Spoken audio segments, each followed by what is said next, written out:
Colors don't come with meaning. We learn it. Today in this video, I'm going to walk through how color meaning is actually created, why different cultures perceive colors differently, and how you can rewrite yours using expressive arts. There'll be a prompt at the end for you to go through. Have you ever noticed that there are certain colors that make you feel more calm than others, or even more anxious, maybe even nostalgic without thinking about it? So from our families, culture, society, and even past experiences can affect the way that we perceive color and the meaning behind it. I'm going to start with traditional color theory that's taught in universities and school. Most art schools teach it as a system, and there's a foundation that they start with. One, it's for mixing paint. School teaches you to use red, yellow, and blue. So in harmony or in contrast to each other, we're able to change the hues and shades, and it also focuses on control and balance. This is where you learn warm and cool colors, light and dark values, saturation, and rules to create with visual clarity that's going to feel good to our eyeballs.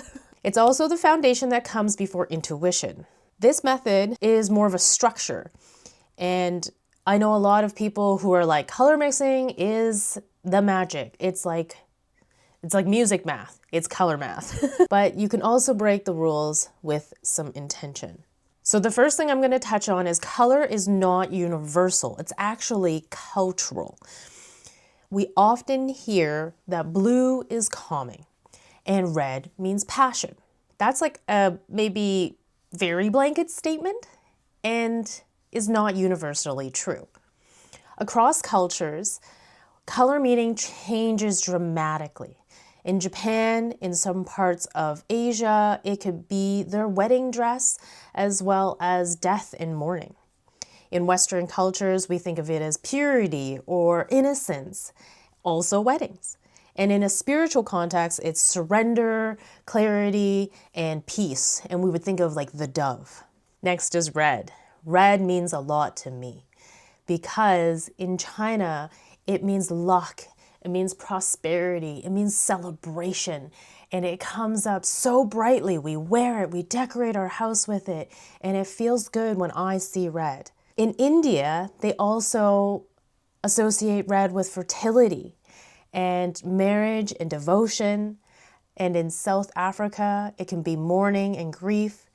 And in Western cultures, we associate it with passion, danger, urgency. So it really differs. What's your experience with the color red? Yellow. I always think of this as the Buddhist tradition. And when I was in Thailand, the emperor would wear yellow, and the people in Thailand would also wear yellow on his birthday. And for some of us, it does signify royalty, power, authority, especially in Asian cultures. And there's also mourning and remembrance. And in Western cultures, we love yellow. It's optimism, it's energy, it's brightness, and joy, and sometimes a little bit of caution. And black. I know black is not a color, but this has significant meaning. Grief, loss, seriousness. There's also an elegance, power, authority that comes from wearing like a black suit. In spiritual traditions that are protection, maybe mystery of the unknown, right? The darkness. We don't know what's there. That covers the cultural meanings that can kind of come through.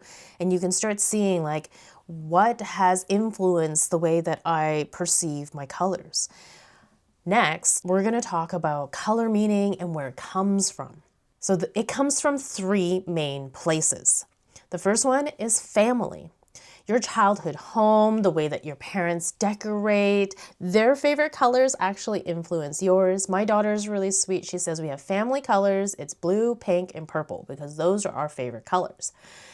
And she uses them all the time to create images that represent the family. She puts the family colors in, and it automatically symbols that unified feeling for her that her mom and dad are there and we're represented just by a color. It also counts towards if they didn't want you wearing a certain color. Maybe they told you that, you know, this color doesn't look good with your complexion, or we only wear black when we're sad, or we only wear white when it's a special occasion.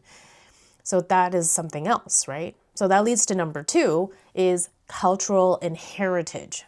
So we're talking about ceremonial fabrics, holiday traditions.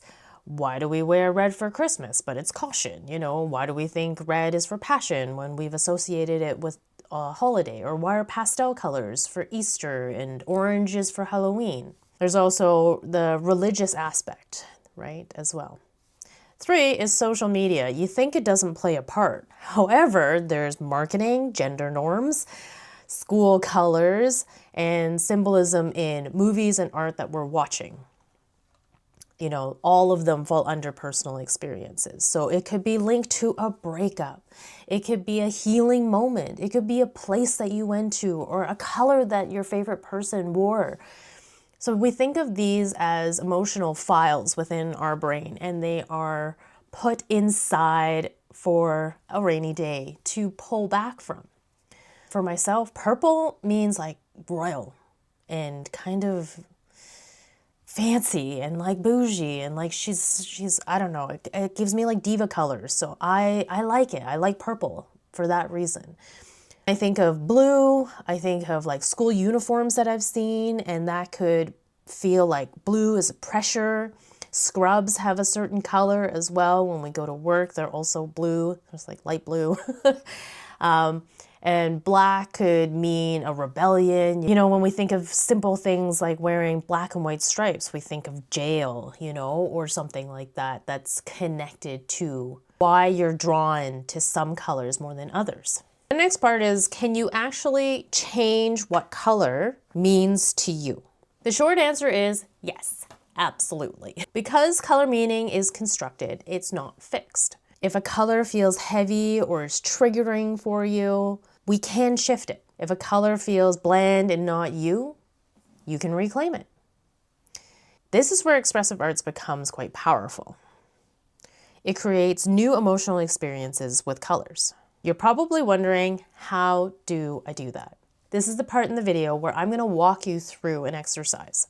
How to rewrite your color story. So we're going to go through a 5-step process. It's very, very quick. And we're going to start laying down a little bit of groundwork to what are we trying to change.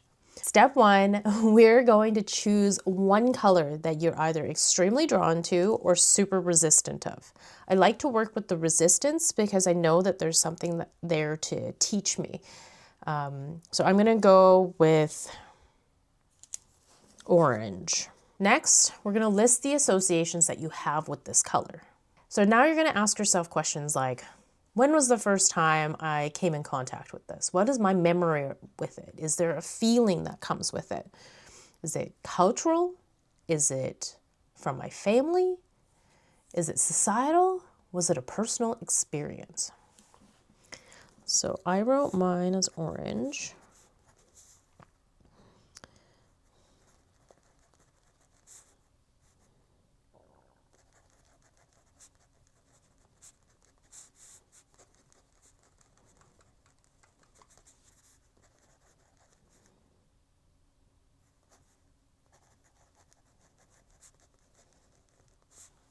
Okay, so mine was the first thing that came up for the color orange for me was caution.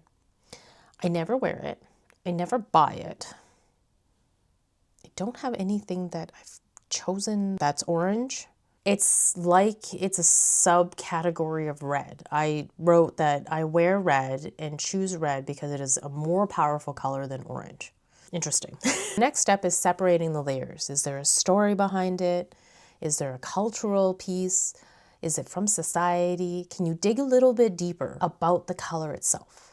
It can help you see what is like inherently yours and what you've adopted from the outside world.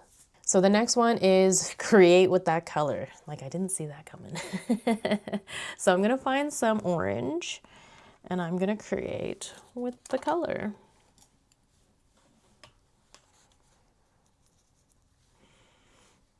I wrote it in this journal that I'm not super fond of for some reason, but I'm still gonna color it. And color anything that you like. You can just do a shape, but just like putting the color on the page somewhere in the corners, in the center, it doesn't matter. Whatever feels called for you. So I'm going to draw a big orange circle. That's it. Just a nice... So this slowly creates a pathway for us to have a conversation with the color orange. Step number 4 was to bring in the color, and step number 5 is to reassign the meaning. What do you want it to mean? What do you want it to do for you? Do you want to wear more of it? Do you want to see it more often in your life? Do you want to associate it with a different feeling like peace, love, clarity? And when I use it and when I wear it, what is the intention? What do I want it to carry? This is where the transformation kind of starts happening. I like that. I'm going to just use that. I want more clarity. And orange will be the color. I'll bring in more clarity. So why does this matter? Understanding color meaning for you specifically creates more intention when you're using the colors in your creative craft, expressing words that you can't reach. Maybe it's just bringing in that power of orange always meant clarity to me. Maybe I'll see more orange and it'll signal to my brain, right? Reclaiming stories that have been shaped by others, building emotional safety through your art, expanding your identity. Color can actually become a language for healing as you decipher certain things. If you like to work with colors, this is a beautiful practice to get deep into, set your sacred space, sit down with the color and have a beautiful dialogue and make that color something that you own and you can use with intention in your craft. So the next time you notice a resistance or a desire, pause and ask yourself, is this meaning mine, or did I borrow this from somebody else? If you've made it to the end of this video, I thank you so much. I have a PDF of this worksheet inside the classroom. If you're not in the community already, the link is in the bio.